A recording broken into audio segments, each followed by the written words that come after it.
got a pretty good flower show.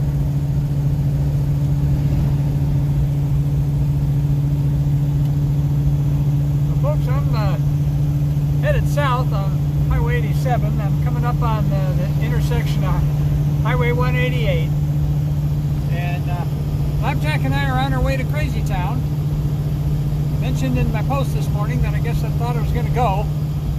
So, me coming up on the intersection here, I don't want to get bottled in by traffic. Got one truck coming up behind me here. I can't put over right this second.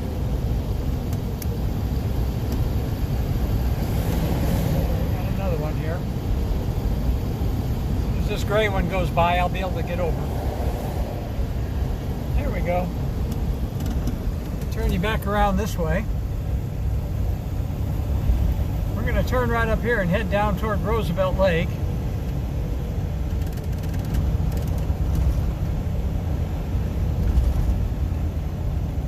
You might, those of you who have been around the channel for a while that watch my firefighter stories, you might remember the story I did about those two white crosses up on the hill over there. And if you haven't seen that video, go on back to my firefighter stories, and it's called Bad Day on the Beeline. So now we're across Highway 87 and headed down Highway 188. And we're headed down toward Roosevelt Lake.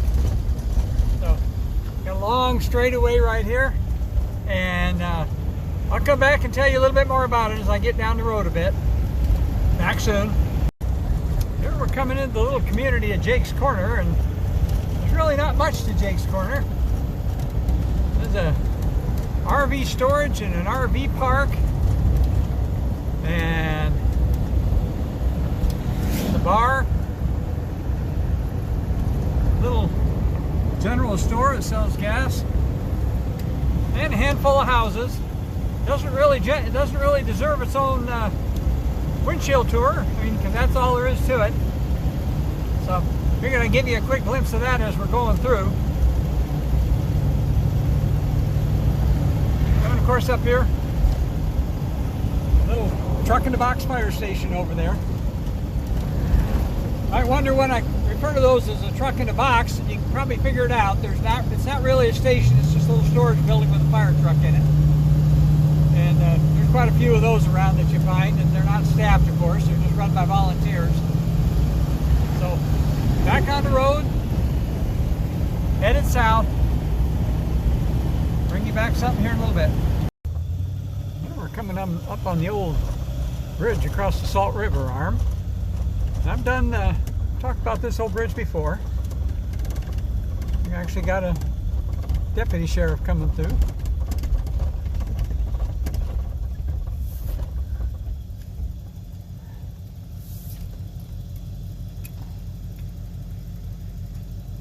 Not sure exactly when this bridge was built, but it's been here a long time. You can see it's a riveted construction. I just love these old bridges. I've shown you this one before. There's kayakers coming out of they come down through Salt River Canyon. That's the takeout point for them. Now we got back up out of here. Let this run up until we get up high enough where you can get a good look at the lake. We're kind of up above the upper end of the lake right now. Beautiful day down here. Still probably up, when we get up into Crazytown, it's probably still going to be a little bit on the cool side.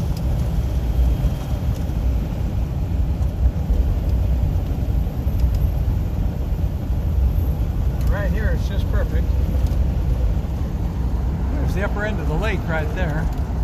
Can't really see it all that well.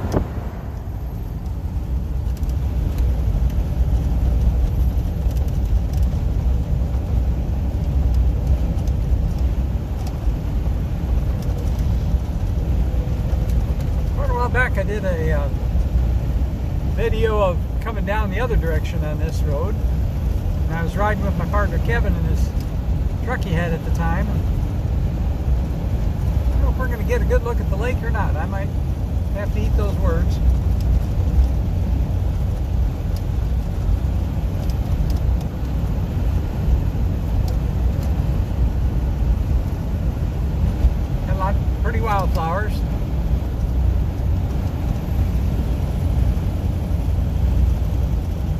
come back to you when I get a better view of the lake. This little community, by the way, that we're coming up on before I leave, this place is called the Rock House Store because there used to be a little store here. I'll show you the building. But there was a bunch of folks lived here for a long time, and I noticed the last couple times I've been through here that most of the old places have been torn down and gone. That's actually the store building itself right there, and as you can see, it's made out of native stone. There's only a little handful of houses here now is all that's left, so I'll be back in a little bit when I got something good to show you. Well, we made it, folks. We're at the camp. Take a quick look at the creek here as it goes past us. Nice warm day. Yeah. Uneventful trip up here. I was the first one of our group to arrive. There were some folks here when I got here, and they were just stopped by to look at the place and talk with them. They said they've been coming here and camping for 25 years or so. It was an older couple, probably my age, in a Jeep. And so I talked to them for a little bit, and right now you can see where I got the van parked back there, and I'm kind of staking claim to this spot until Kevin and the rest of them get here. I'm not sure whether there's going to be 3 or 4 of us here tonight, but I got here. I think the other ones will get here in an hour or so. So figured I'd give you just a little quick look around here. The place is pretty. If you saw the picture on my community page this morning, that was that tree right over there. That's a big old sycamore tree. And I used to park on the left side of that because it's a little level spot there. But the thing drips a lot of sap. So I end up now, most of the time, I park right, down about in that little sunny spot right there. And that's pretty level and doesn't get dripped on as much. But see, the trees haven't started leafing out here yet. It's a pretty spring day. Temperature's probably in the 60s. Old Flapjack is over there. I got him tied to the chair. As soon as I let him loose and let him run, he found something, food or something somebody threw away, and he was trying to eat it. And so I had to yell at him about that. But we'll see how he does tonight. What I'll probably end up doing is I'll probably end up putting him to bed. And but I figured I'd give you a quick look, tell you I got here. I think I'll leave this one open for right now, and maybe finish it up in the morning and let you know what happens tonight. So we'll be back in a little bit. Old Flapjack, by the way, he says hi. In spite of eating stuff he's not supposed to. Back in a little bit. Good morning. Well, it's the next morning. It's Wednesday, April 10th, 2024, about 6:30 in the morning, and you can see I got my heater on in the van, and there's my second cup of coffee. You can actually see a little steam coming off it there. So, I had a pretty quiet night last night. I slept pretty good, actually. I went ahead and put my sleeping bag inside my bed to give myself a double layer, and I stayed pretty warm. When I got up this morning, it was 39 inside the van. It got pretty chilly outside last night. Tried something a little different with sleeping arrangements for Flapjack, and he tucked his bed up underneath the desk there, and he's kind of a big dog to fit under there. I think he probably could if he wanted to, but anyway, it gave me a little bit of a walking room here. Last time I had him out with me, I had to climb over his bed every time I tried to do something. This actually works a lot better. And what I might actually see about doing is I might actually see about getting a smaller bed for him that'll actually fit up in there. I may have to end up fabricating something. But there's room for his dishes down there. His food container, which I used to keep in there, I had to move over here, and it's over here in the driver's seat now. So that's working out good so far. So what kind of activity do we have last night? Well, Kevin's over there stirring. He's got starting a fire going. I'm going to go over there in a little bit. And I'll do a recap and I'll end this video over there. So I want to just give you a little glimpse of what we got going on in here this morning. It's a nice cozy. It's in the 60s in here now, although up here in the front where I sit with all the windows all the way around me, it's a little bit colder than the rest of the van. But Mr. Buddy Heater, he does a pretty good job, and he'll warm this place up pretty fast. I'll be back with you again here in a few minutes. Okay, it's a little bit later now, folks, and as you can see, the sun's just starting to peek over the mountain to the east of us. And we're up here sitting around the fire. No Flapjack, he didn't want to get very far away from his dad. And there's Kevin over there. Say good morning, Kevin. Good morning, Kevin. There's Chris over there. And there's our fire. We normally don't have fires at night because we don't want it to mess up our night vision, but we do like to have our campfires in the morning. So, figured I'd talk just a little bit about what happened last night. We had some kind of interesting activity. And, hey, get out of there. Trying to eat the almonds. Sorry about that. There was a bag of nuts there, and Flapjack stuck his nose in there. Was trying to eat some of Kevin's almonds. Got to watch that dog every time, boy. If there's food there, he'll have his nose in it. So sorry about the interruption. Anyway, it's a dog thing. Yeah, like Kevin said, it's a dog thing. So anyway, we had a couple things of note last night. I got tingled 2 or 3 times. I never got any hard zaps. But at one point, and I'll let the guys talk about what they saw. But at one point, we had kind of an electrical show, and that was back over. Let me spin around here. That was from back over into there. And it looked like a bunch of static electricity sparkling. And we actually walked over there, and the other guys could actually see it a little bit better than I could. And I'm not sure why that was, but they were getting a better visual on it than I was. But we all walked over there and saw that. Another time we were sitting here, and we got enveloped in kind of almost like a distortion. We talk about distortions a lot. And at one point it was like a distortion all the way around us, and we were sitting in the middle of it. And we had that happen up at Hilltop a while back, and it was very, very distinctive. It wasn't, to me anyway, it wasn't quite as distinctive last night as the one we experienced a couple of years ago up on Hilltop. But it was here, and everything around you was distorted. And it was like we were sitting in the middle of it, and that was kind of strange. Then what ended up happening is about, 8:45 or so, I got kind of the thought popped into my head because I'd already put Flapjack in the van. He was in the van by himself. And I got kind of a message. It wasn't real clear mind speak, but I got the thought popped into my head that go be with the dog. And at first I tried to ignore that. And then about, maybe 15 minutes later, I got it a little more strongly. Go be with the dog. And so I thought, well, maybe there's something going on here, and maybe that's what they want me to do.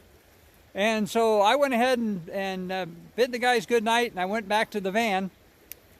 And as they said, I went to be with the dog. And so I ended up going to bed and slept pretty good last night. But let me spin around here to Kevin, and he can give you his version of what happened last night. So let me spin around this way this time.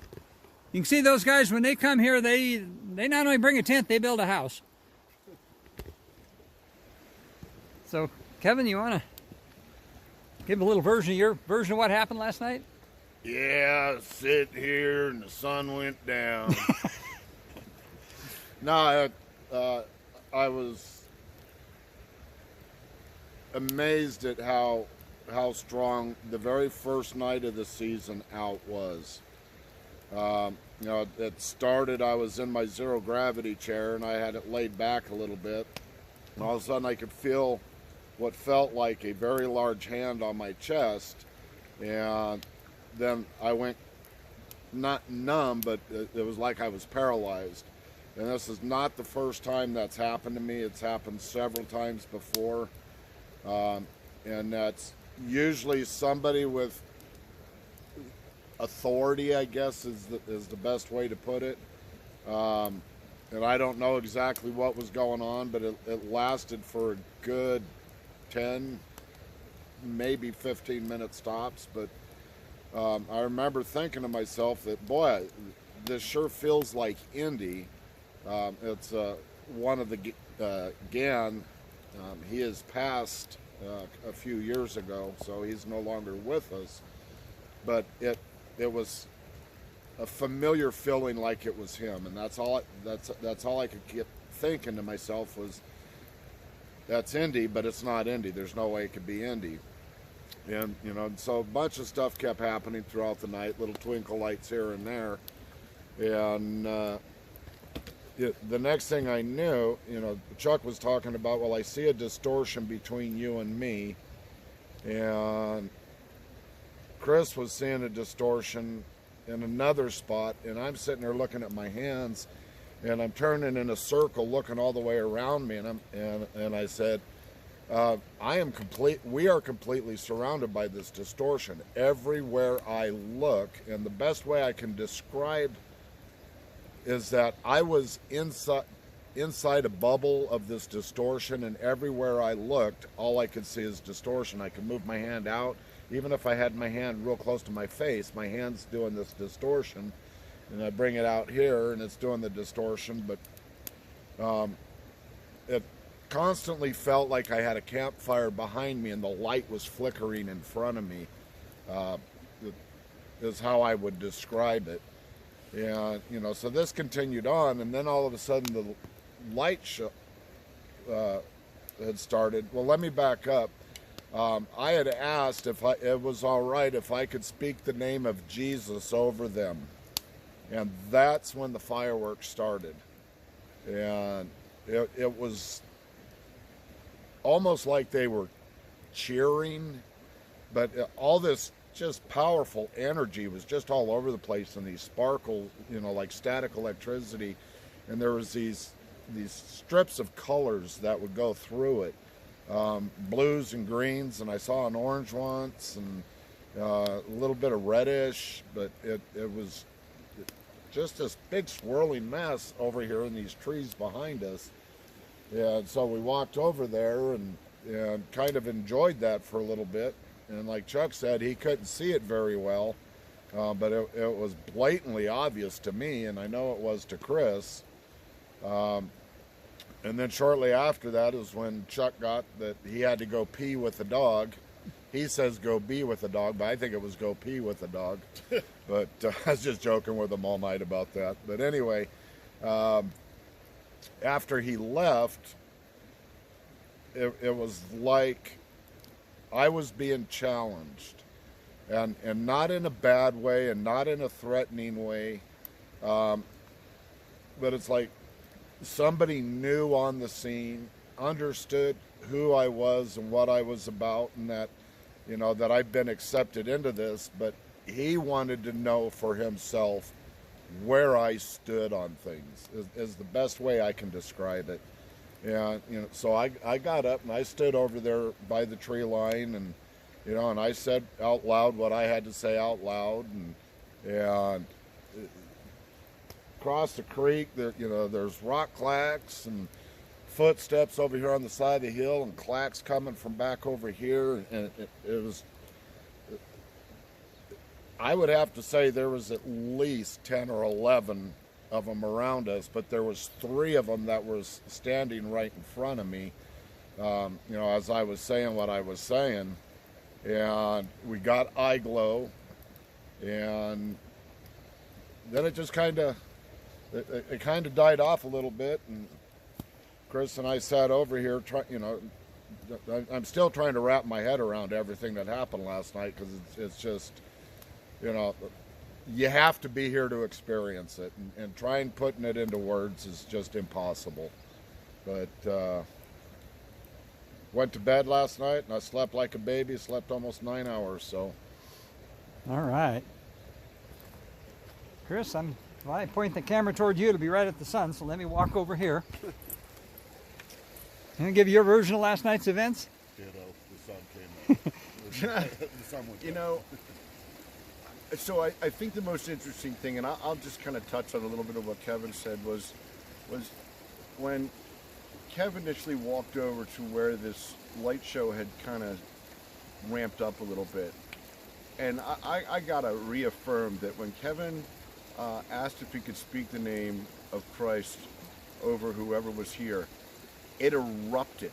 Like, that's the only way. And I took it the exact same way. It was like a visual cheer was what it was like. That's, you know, and you know, to define what it looked like, it really looked to me like I said this morning it reminded me of the Aurora Borealis with a bunch of electricity popping off in the middle of it. I mean, it was like a rainbowish hues that were just, you know, pretty pronounced for me. And the other thing I'll touch on was we were enveloped in a distortion last night. I was seeing hand trails with my hand, and the distortion was pretty blatant and pretty apparent. That's a new one for me. I don't think I've seen many distortions out here with these guys, but this was something where I felt like I was in the distortion. It was really interesting.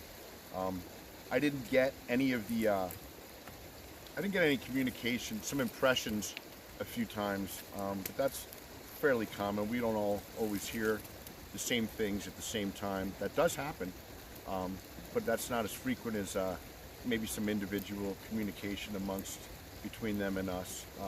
It's a spectacular night, you know. I mean, I've gotten to witness many interesting phenomenon in the last 3 years, but this was a new one for me, you know. And I'll touch back on the fact that I know that it doesn't encompass the entire spectrum of the phenomenon, but who we have interacted with in every one of our locations, they revere the Word of God, and they seem to revere Jesus, which is, you know, I may be more unique than some people have, but that's, you know, I go where my experiences lead me, and that's been that direction since I ever set foot with these guys out here. So, you know, it kind of reaffirms my own faith in some ways, and not to sound preachy, but it's important. It's important to these guys, and that kind of makes me pay a lot more attention to those things. Anyway, and I heard Chuck have to say that he had to go pee with the dog too.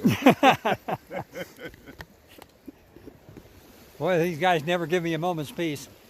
Well, anyway, that's a pretty good wrap of last night. I kind of think that they kind of wanted, maybe they felt that I didn't want me here when that last little bit happened between Kevin and Chris and whoever that was. They got a name, and the name they got, it was an elder, and the name they got was Paradagon, member of the GAN. And that's a new name for us. We haven't picked up on that before, but Chris and I both saw the very large distortion standing behind Kevin when he said he felt like he had the hand on his chest.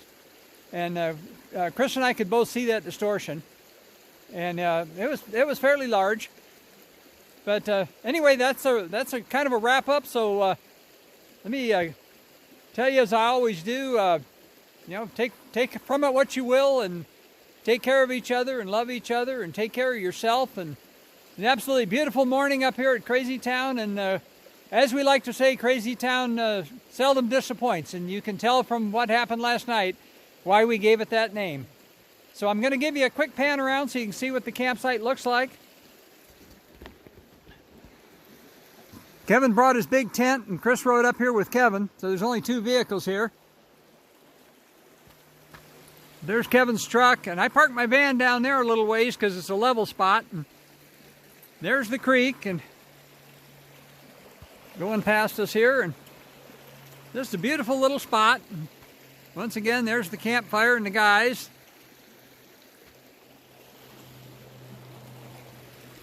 Flapjack keeps finding something there he wants to eat, and I keep yelling at him, "Hey, stop it.